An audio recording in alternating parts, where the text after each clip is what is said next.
Pour soi, pas ouf l'intro, ouais, non, je pensais faire un truc mieux, il faut vraiment que je m'en trouve une. On est sur un truc vraiment peu personnel, beaucoup trop simple, donc n'hésitez pas les amis à me dire en commentaire une introduction, c'est promis, je m'engage. Dans la prochaine vidéo, je dirai la phrase la plus likée dans les commentaires. Comme vous l'avez vu les amis, au décor de cette vidéo, on se retrouve dans une maison trop flippante. Au programme, vos histoires que vous m'avez envoyées d'horreur sur l'adresse leo@d-influence.com. On est complètement perdu là en pleine campagne, dans la maison, dites-vous, d'un abonné. Très drôle ça déjà de dire ça. Et cette maison les amis dans laquelle on se trouve aujourd'hui, elle a une particularité. Dans cette maison apparemment il se passerait des choses un petit peu bizarres. D'ailleurs l'abonné viendra nous le raconter un petit peu en début de vidéo, juste après. Apparemment beaucoup d'événements paranormaux seraient arrivés dans cette maison. Cet abonné m'a raconté sur cette maison que voilà apparemment la nuit il entendrait des choses bizarres dans le grenier, dans la maison aussi, dans le salon. Ah bah d'ailleurs il est là, c'est nickel, on va pouvoir avoir plus d'infos. Ça va gars? Salut les abonnés. Bah mec, merci beaucoup de m'inviter ici, c'est cool. Est-ce que tu peux mec raconter un petit peu ce qui se passe dans cette maison, voilà, parce que tu m'as raconté un peu en off, mais plus précisément pour que les gens soient dans l'ambiance quoi. Ouais, en fait, moi j'entends beaucoup de choses dans cette maison, j'entends des bruits, j'entends des portes qui se ferment et surtout j'entends beaucoup de choses dans le grenier comme t'as dit, ça fait vraiment peur et c'est... Comme j'ai dit, tu m'écoutais? En tout cas, ça me fait vraiment plaisir que tu sois là. Ouais, bah mec, merci de m'accueillir, c'était cool. Ok. Tu veux quelque chose à manger, à boire? Je vais te chercher ça, Pas forcément. Je vais te chercher ça. Ok, il est très spécial, il ressemble parfaitement les gars à Dustin dans Stranger Things, ça me fout droit de rire vraiment. C'est le souci parfait les gars. Bon les amis, avant qu'on commence cette vidéo, avant que je commence à raconter la première histoire d'un abonné, n'hésitez pas évidemment à me rejoindre sur Spotify. Les vidéos que vous voyez comme celle-ci sont mises en avant-première là-bas. Donc n'hésitez pas à me rejoindre. Le podcast s'appelle Les histoires sombres et morbides de moi-même, de Léo. Vous pouvez en plus de ça écouter le podcast partout, quand vous douchez, avant de dormir dans la voiture. Bref, c'est idéal. En plus maintenant c'est trop cool parce que vous avez aussi la vidéo, donc vous pouvez aussi me voir et voir ce décor-là pendant que vous regardez les podcasts. Venez aussi d'ailleurs, j'en parle très peu d'Instagram, mais venez sur Instagram, comme ça on peut parler en privé, échanger. Vous pouvez aussi m'envoyer vos histoires sur Instagram de flippantes que vous avez vécues, mais aussi j'y partage là-bas les backstage des vidéos. Bref, phase promo terminée, on passe maintenant à la première histoire, qui est celle de Lisa. Lisa, au moment des faits, elle a 23 ans et elle souhaite nous raconter plusieurs de ses expériences paranormales qu'elle a vécues. Depuis sa tendre enfance, elle a toujours eu une certaine sensibilité qui s'est accentuée au fil des années. Très jeune, elle voyait des choses, mais sûrement dû à son jeune âge. Donc, elle les ignorait. Vers l'âge alors de 6 ans, sa famille a emménagé dans une maison qui était auparavant une vieille ferme des années 1870. Et dès le début, elle nous dit qu'elle s'y sentait super mal. Au point qu'elle dormait même avec la lumière allumée, chose qu'elle ne faisait pas du tout avant. Et en grandissant, les phénomènes se sont multipliés et se sont concentrés surtout au niveau du grenier, où elle entendait même des voix appeler clairement son prénom. Elle nous précise que ça, c'était pas des hallucinations auditives. Un jour, avant d'aller dormir, elle avait alors décidé avec sa maman, très croyante, de mettre du sel béni sur les marches qui menaient au grenier. Le lendemain, elles sont allées voir, et là, elles restent bouche bée toutes les deux. Le sel était devenu noir et s'était littéralement incrusté dans les marches en bois. Bon, directement, elles se sont dit, on va trouver une explication rationnelle. C'est peut-être la pluie, une infiltration d'eau, mais bon, elles étaient en plein été. Et il ne pleuvait pas, donc ça ne pouvait pas du tout être ça.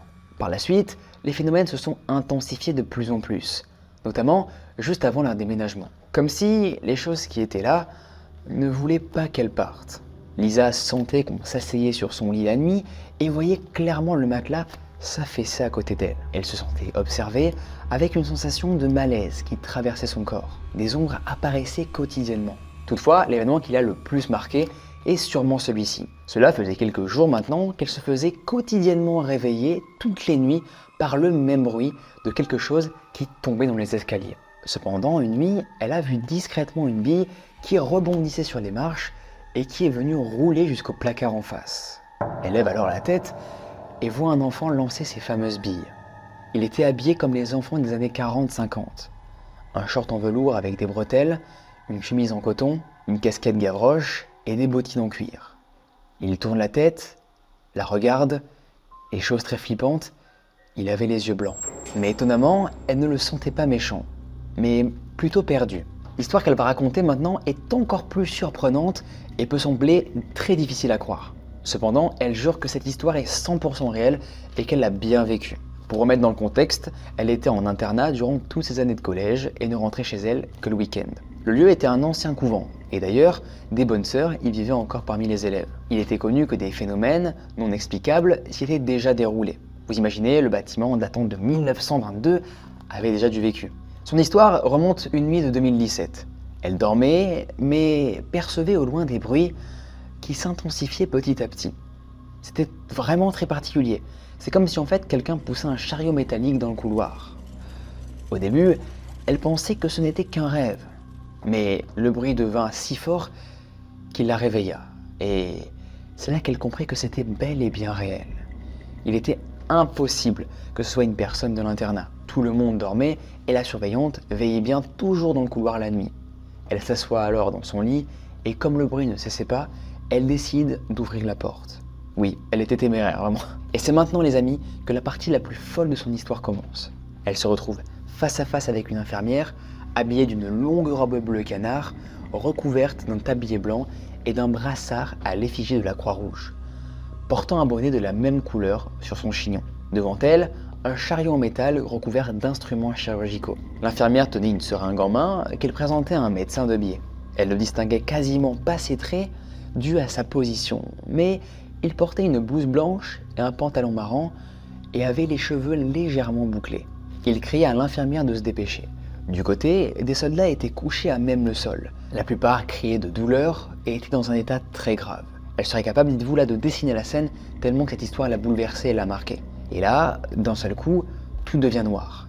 Elle se réveille seulement le lendemain matin dans son lit. Immédiatement, elle se rappelle de ce qu'elle a vécu. Et clairement, elle sait très bien que c'était bien réel et qu'elle ne dormait pas. Ce n'était pas une paralysie du sommeil, car elle pouvait bouger. Elle n'a rien dit pendant longtemps. C'est uniquement en fait durant le confinement, comme beaucoup de gens, qu'elle s'ennuyait et s'est rappelée de cette histoire assez folle.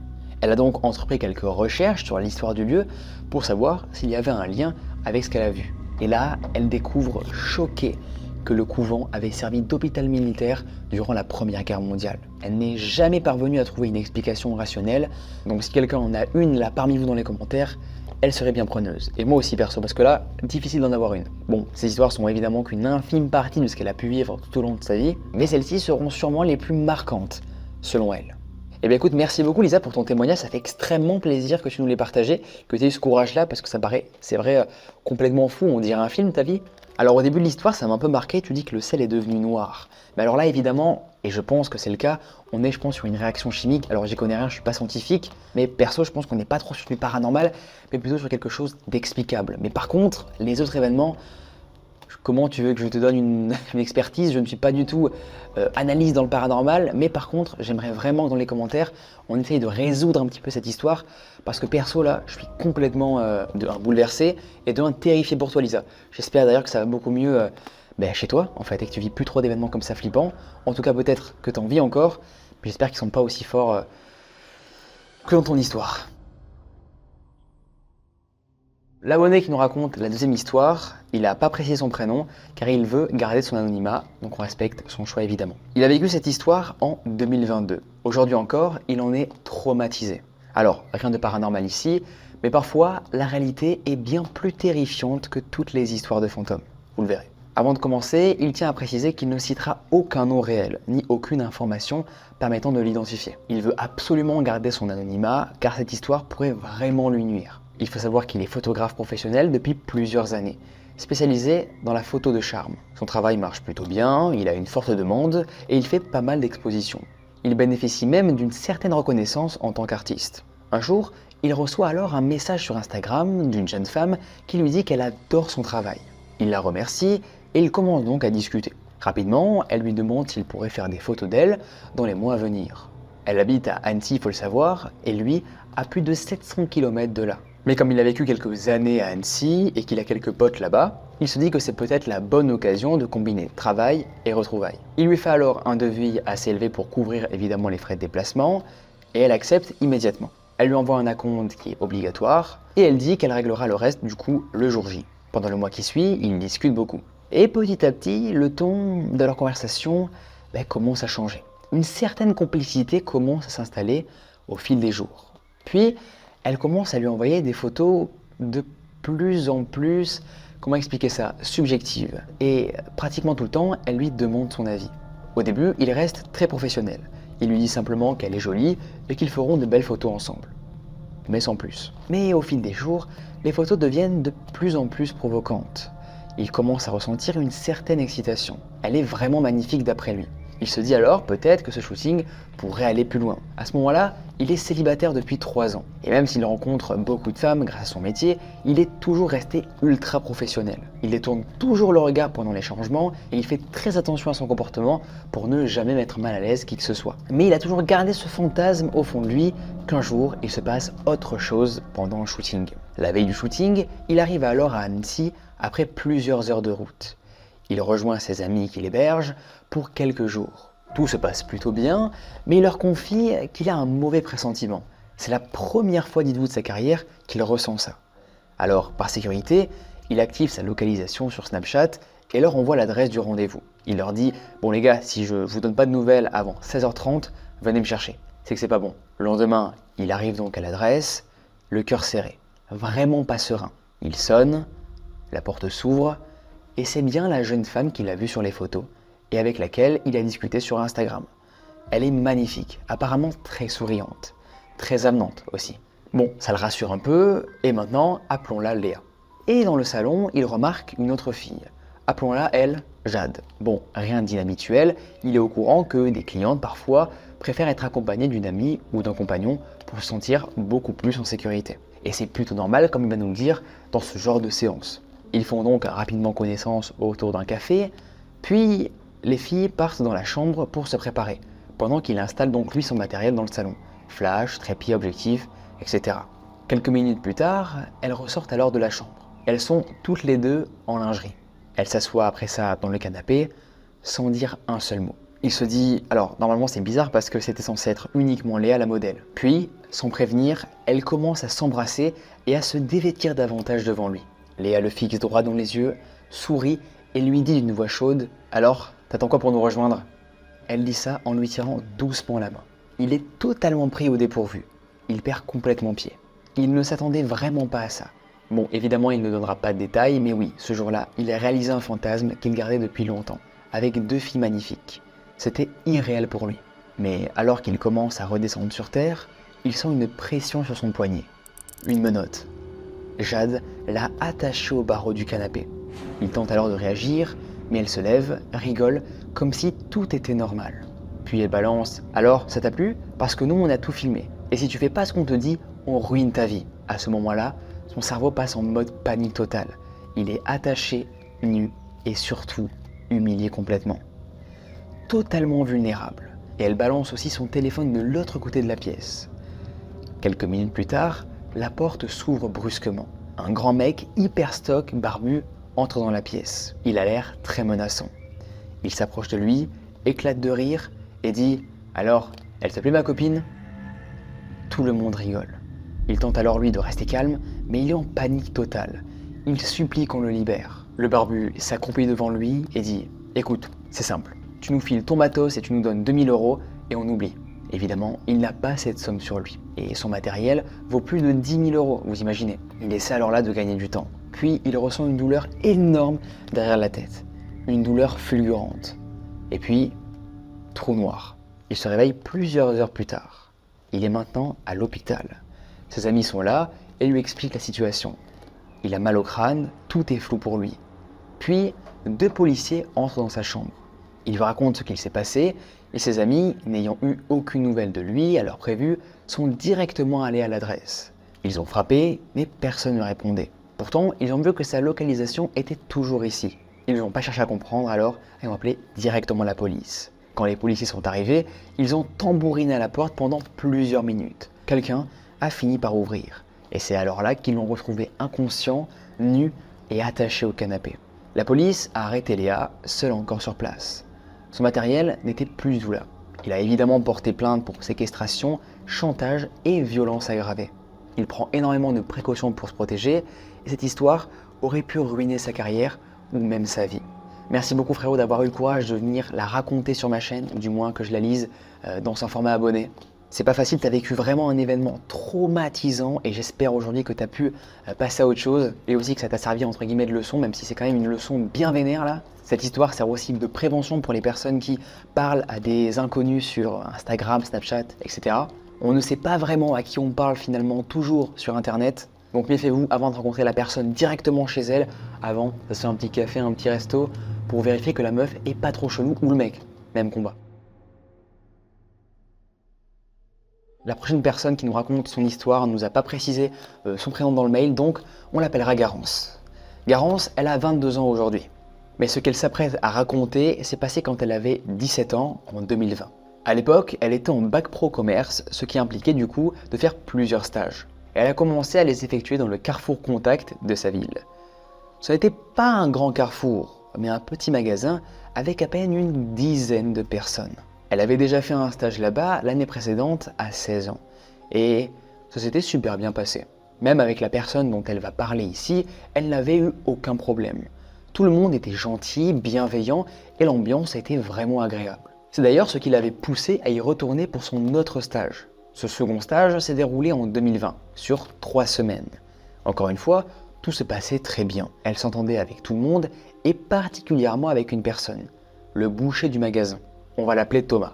Il devait avoir environ 40 ans. Pendant le stage, comme le précédent, ils discutaient très souvent. Elle rangeait, elle, les palettes de produits juste à côté de la boucherie et lui était souvent là. Rien de bizarre au début, elle le trouvait juste très sympathique. Elle avait même passé une journée dans le rayon boucherie lors de son premier stage, et il ne s'était rien passé d'étrange.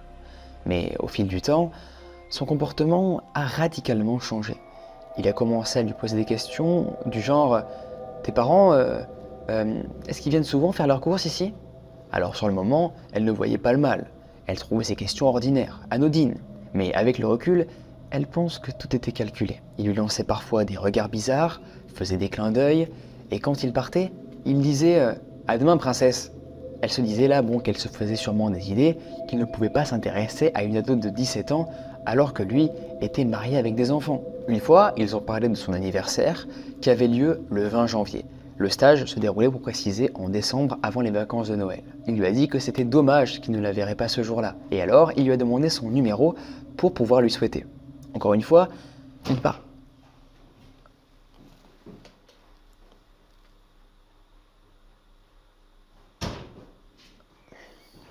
Encore une fois, il paraissait gentil et sociable, donc elle ne s'est pas méfiée. Elle lui a donné son numéro, mais elle a très vite regretté.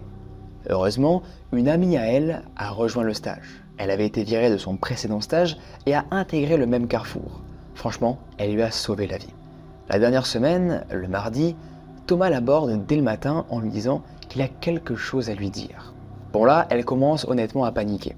Elle sent très vite là que quelque chose cloche. Toute la journée, elle va passer alors son temps à essayer de l'éviter. Mais malheureusement, ils finissent par se croiser devant la porte de la réserve. Et le boucher va lui dire « Ce que je vais te dire là, ça reste entre nous, parce que j'ai une femme et des enfants, tu comprends ?» Et à ce moment-là, son ami arrive, heureusement. Il part juste avant d'avoir fini sa phrase. Garance est soulagée.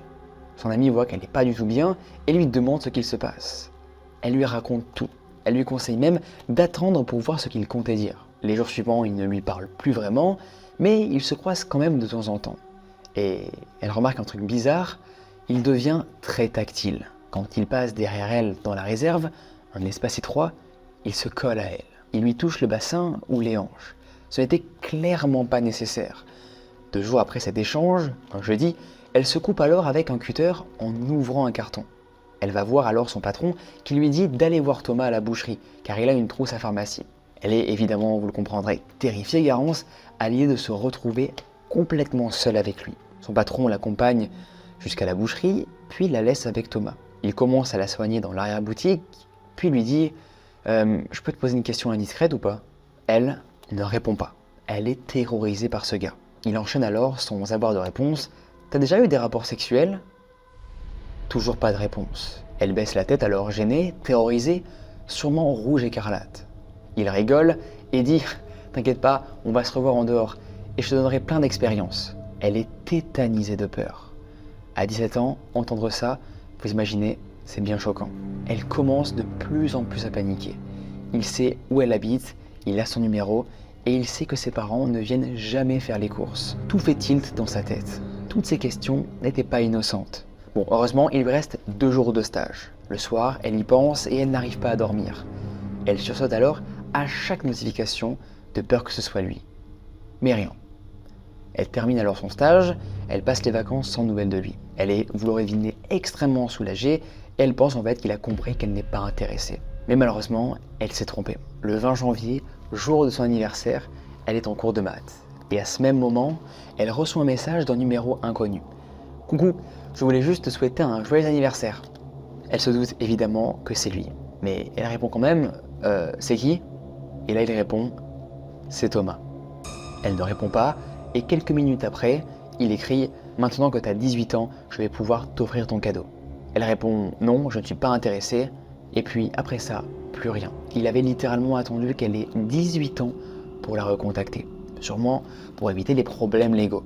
Elle n'en a jamais parlé à personne, à part à son ami, témoin de tout. Elle lui avait en fait conseillé d'envoyer des captures d'écran à sa femme, mais elle avait trop peur.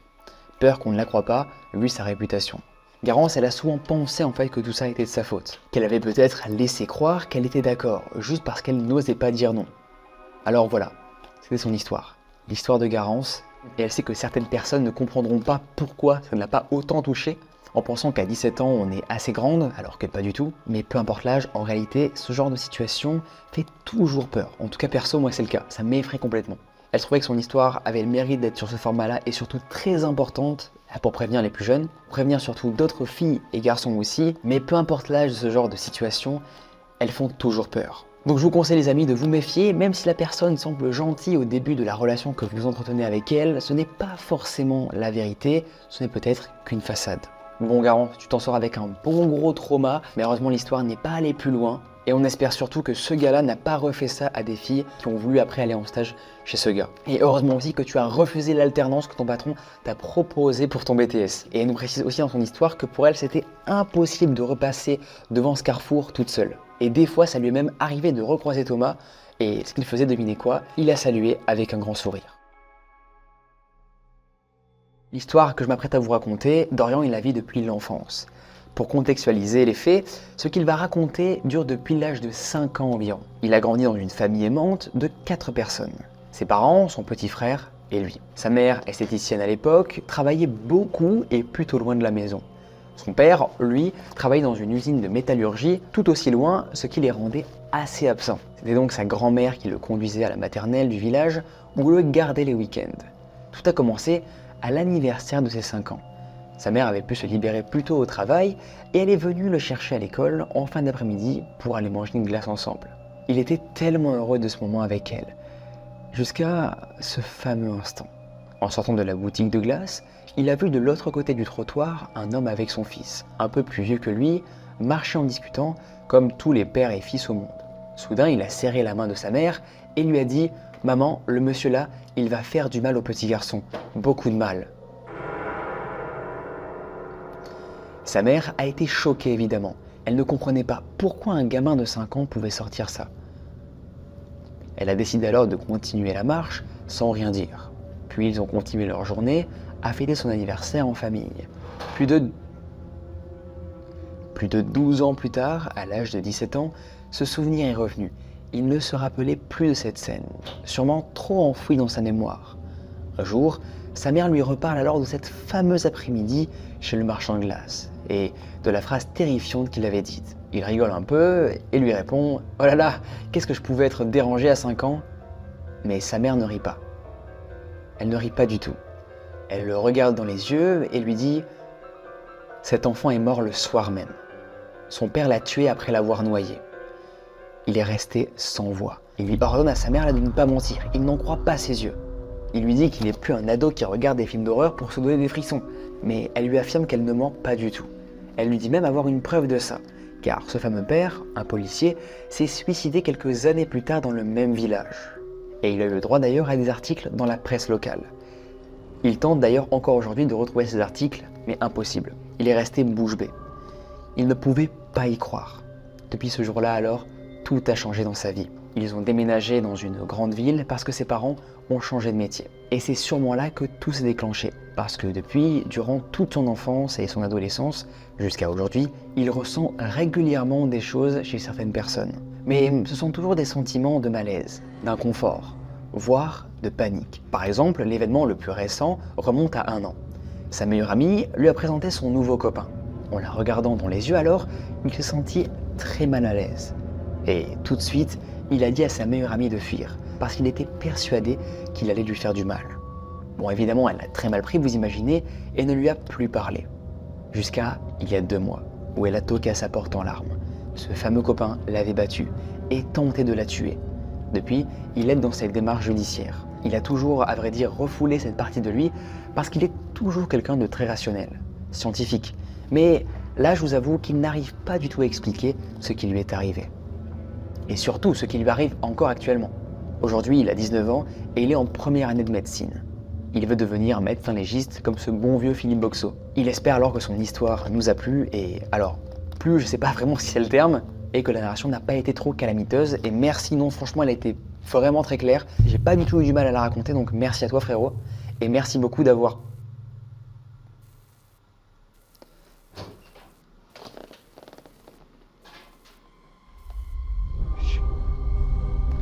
Je suis derrière nous. Qu'est-ce qui se passe? Qu'est-ce qu'il est fou ce chaos. Je sais pas ce qui se passe. Je t'ai trouvé ça, j'ai trouvé ça. C'est pour toi.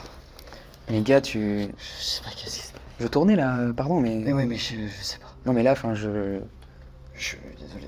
Moi, j'ai trouvé ça, c'est pour toi. Ok, merci frérot. Je reviens, je sais pas. Bah oui, oui, merci. J'ai même pas vu qu'il y avait un problème de light, j'ai même pas fait gaffe.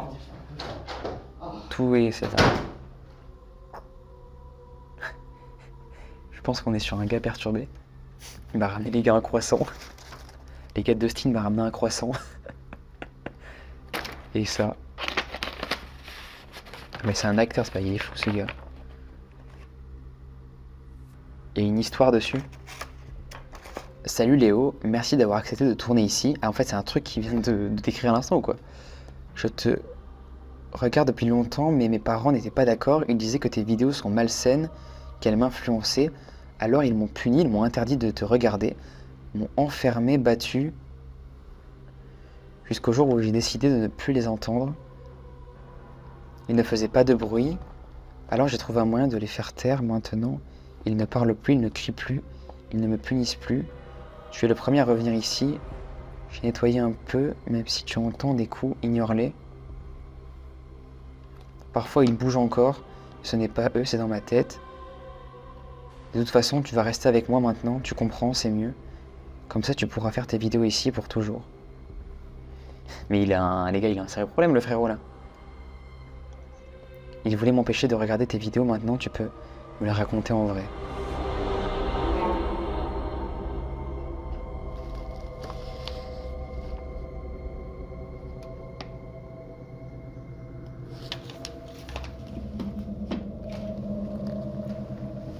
Je vais aller le voir parce qu'il me terrifie, le frérot, je pense que c'est un troll.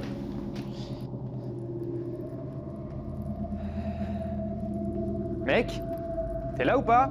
Oh, putain.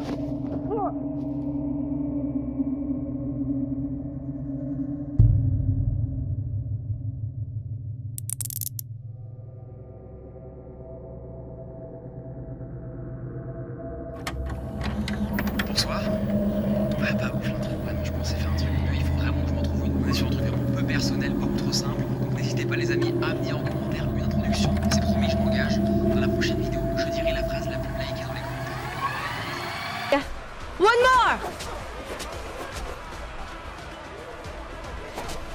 One more!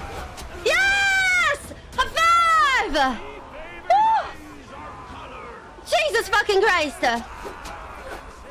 Fuck these guys!